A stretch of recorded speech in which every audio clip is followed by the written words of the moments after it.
So Betsy, with Godless, you're working in one of the oldest genres that there is, the Western. Um, there's been hundreds and hundreds of Westerns ever since the beginning of film, certainly a lot in television as well. So I wonder, I mean, how in your designs for this show, for the costumes, how did you both pay homage to those classic Westerns, but also how did you try to put your own kind of stamp on it? Well, when you're doing a Western, for me, the most unusual part of this one was it was really about the women and these women who were put in a circumstance where they had to improvise. So I felt like I could put my stamp on it by showing them doing all different things than you would normally, the little woman at home guarding the cabin, So that's what I thought made it different and would be my opportunity, to put a spin on it. Like, when they are building the church, I actually found research of women miners and women builders, women farm workers who used to put their skirts up and tuck them into their belts and show their pantaloons. It was totally cool. So, oh, wow, here's something I've never seen in a Western. Let's do it. I wanted to ask you more about that because you're right. I mean, it is unique. It's usually a very male-dominated genre, with the likes of John Wayne and things like that. So, could you talk a bit more about some of the research that you did to kind of into the women of this period? Yes. There were the Chisholm sisters. They were the first that I found. Because LaBelle was a real town and some of the other towns that are mentioned in the script are real, it was a great jumping board for research and to go into those periods. And so the first ones I found were the Chisholm sisters, and they were the first sisters who had a ranch of their own in Nebraska. They wore big checks and plaids and stripes and little sweaters over the top. And that was the fount of my inspiration. And then I combined that with there were some women cowboys, and what they were the feminine version of the men. And that's where I got the inspiration for Alice's riding trousers that, oh my God, like I've been getting so many emails from all over the world about those trousers. It's crazy. So, yeah, it was really all about the research. One aside I wanted to let you know is that I was trained by the man who was John Wayne's costumer and did all the John Ford Westerns. Yes. And my very first jobs were with him. And so I was like born and bred into the Western. And then I kind of took a left turn with Reservoir Dogs and never came back until now. And it was a real homecoming for me, but I had really good training. I knew what I was looking for. I knew, what resonated as authentic to me. Well, that's really interesting. I mean, maybe you can talk a bit about how some of that background, that training, how did that help inform what you did here? Well, the thing that makes a Western, I feel, look authentic is the clothes can't look like they just came out of the box. And Luster Bayless, that's the gentleman to whom I'm referring, he taught me how to age a hat. And you dunk the hat in a bucket of water, and then you beat the out of it, and then you put the dust around the hat band. Where does he sweat? This guy, interestingly, Jack O'Connell, he loved his hat. He was always playing with his hat, so much so that it got a little tear in the brim of the hat. I just went with that because I thought that's how he handles his hat. And that's what Luster taught me. He taught me make it dirty, but make it dirty where it really would be dirty. Don't just throw dirt on somebody. It's if he's the blacksmith, it's on his apron, it's on his cuffs. The fingers of the people are dirty. And I was really thrilled we had such good hair and makeup on Godless because you have to pay attention to the details. And I think that's what Luster taught me. And the other thing he taught me was that there's a hat for every man. It's like when sometimes, the actor would walk into the room and I would have like 20 hats there, but I'd look at his head and I go, I got the hat for you. Right. Well, that actually, I mean, that kind of goes into something that else I wanted to ask you about, which is, Obviously there's research that you're doing in order to make things look authentic, but there's also when you're designing costumes, you have to think about the characters, the specific people that these are for. So how did these characters influence your designs? Oh, it's everything. And when you have the great good fortune to have a script written by Scott Frank, these people are real. I mean, you know where they were yesterday, and you know what's going to happen to them. I mean, on the journey they've taken Godless. So it's sort of a magic thing that happens. You've got the character on the page. And as I say, when they're so well defined, as Scott or any great screenwriter can do, you start with an image of that, and then you meet the actor. It's like when I met Kim Coates. Kim Coates is larger than life. He was probably my favorite costume because he just owns it. Whatever he's doing, he owns it. So he walks in the room, he's playing the bad guy. But when I looked at him, I thought, it's McCabe and Mrs. Miller. He's got to have the derby hat. He's got to have that hat. It's Warren Beatty, but it's Kim Coates, and it's the character as written. And then this magic thing happens, and it's fantastic. And then you just say, I know where to go. So it's the character sets you on the path. Then you meet the actor, and sometimes it throws you back. And then comes together, and there it is, and it's fantastic. And in terms of, I guess, like visual style, things like color and texture and trying to create a visual language for this show, can you talk a bit about what your ideas were there? Absolutely. I used a very restricted palette.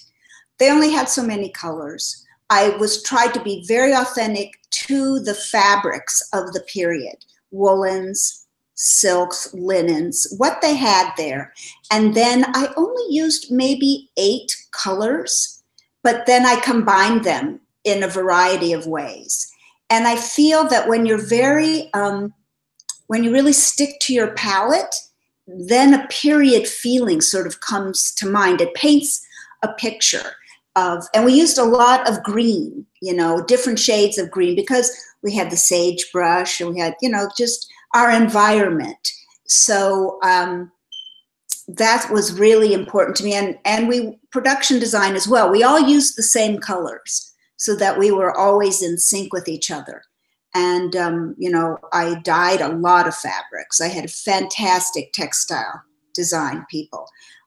We hit really interesting colors, and we over dyed everything. So it looked aged, and beat up, but we sanded it. We just did all kinds of things to the fabric that made it look like it had been washed and lined, dried, God knows how many times. In the case of Whitey, we made it look like the pants could stand up on their own because he never bathed. So it was very conscious in my mind with every outfit that I was in. That color chart was on the wall. It was in the dye room. It was in my office. It was in the workroom, and everything had to be in that world. And can you talk a bit about working with your team? I mean, because you've worked primarily in feature films, and this is sort of like a 7-hour feature film. So it's incredibly ambitious, and not to mention all of the different kind of duplicates of things you have to make. So can you talk a bit about working with your team to pull this off efficiently from day to day? Yes, because I had a fabulous team. The vision starts here. Then Maria Tortu, my assistant costume designer, she understands me so well. So she understands my vision, and she worked a lot with liaising with the costume supervisor, with the schedule. And then, of course, the second most important person is my tailor. And so then we had a system worked out like this. These are the fabrics we're going to be using. I don't know what's going to go where, but so it's sort of like a very good chain of command. I had a wonderful girl, Jane Day. She found so much stuff on Etsy, it would blow your mind. All the trims for all the women's dresses. She researched all that. She was running into Albuquerque, like getting buttons. So that, so everybody had a job, and we had background fitters who helped me. I think we counted up because we made some labels, and we custom made over 300 costumes. And Some of them were for background, some of them were for foreground. As you mentioned, some of them were for the multiples. So we had a cutter fitter, and she had a stitcher who did all the fine work. So that was that team. Then we had the people that stayed back in the shop and did the, here's this posse of bad guys. Okay, here's this, they did all the background fittings. Maria and I did all the foreground fittings, all the bit players, all the way down the end to the end of the line. So I had about 15 people, and then I had 3 girls on set. And then on the big days, the background fitters would come to the set because they knew how the costumes worked. So is that the question you're asking? Am I answering? Yes. Yeah. Mm-hmm. Answered it very well. Thank you. You're welcome. You mentioned Scott Frank, who you've worked with before. Can you talk a bit about what that collaboration is like? Fantastic. I met Scott when I designed Get Shorty. So we go way back, and he was the writer, and we collaborated there. And on Out of Sight, the 2 Elmore Leonards. So, and I did his, I worked a little bit on his first movie, and then we did Walk Among the Tombstones together. And what I do with Scott is I go through, we started on this particular project, and most projects, I do the research. He's done his research to write, but I do my visual research. And I go through buckets of research looking for inspiration. And then when I get the things that resonate with me, too many images, I sit down with Scott and we go through them picture by picture, and we throw a whole bunch away, and then we end up with a book that becomes the Bible. And we do have such a good working relationship that I pretty much can take it from there. And then I basically did the made to orders and just sort of presented them. Do you like this? Do you like this? Knowing that if you don't like this costume I made for Scoot McNairy, I can put it on someone in the background. I have millions of people, So, and then I show them pictures of the fittings, and it was just so smooth, very smooth, very smooth. I would say, I don't know if you're interested, but probably the most difficult part, it was scheduling, because with all these made to orders and having the actors come in time to get their clothes made, because as you said, sometimes you need more than one, particularly on a Western. Everybody's so dirty, and then they're getting shot, and then somebody's got to ride the horse. If they don't ride the horse, somebody's got to fall off the horse, so that was tricky, but I had such a good team that we just sort of prayed it would work, and it did. Well, yeah, talk a bit more about that, because obviously this also being for television, technically, it's yeah, right. But I guess were you working on a bit of a tighter schedule because of that? Well, a lot of times production was kind enough.